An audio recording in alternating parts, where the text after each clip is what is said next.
খালেদা জিয়া সত্যিকার অর্থে বাংলাদেশের নেলসন ম্যান্ডেলা।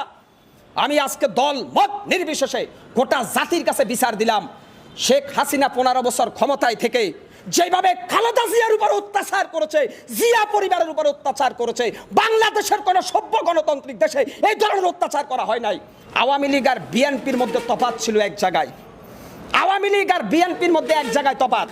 আওয়ামী লীগ ক্ষমতায় আসলে আলেম সমাজের মাজার মধ্যে রশি লাগে। আওয়ামী লীগ ক্ষমতায় আসলে মসজিদের ভিতরে শুক্রবারে জুমার নামাজের সময় ইমাম সাহেব স্বাধীনভাবে খুতবা দিতে পারে না। আওয়ামী লীগ ক্ষমতায় আসলে বাংলাদেশের বিভিন্ন তাফসিরুল কোরআন মাহফিলে আলেমরা কোরআনের কথা বলতে পারে না। আর বিএনপি ক্ষমতায় আসলে জাতীয় সংসদে কোরআনের আয়াত থেকে কথা বলে।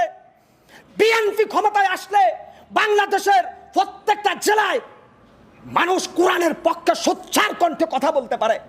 বিএনপি ক্ষমতায় আসলে এদেশের কোনো আলেমকে জেলখানায় যেতে হয় না।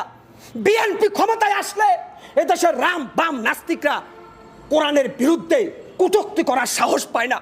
বিএনপি ক্ষমতা আসলে বিশ্ব নবীকে অপমান করার সাহস এই মুসলমানের দেশে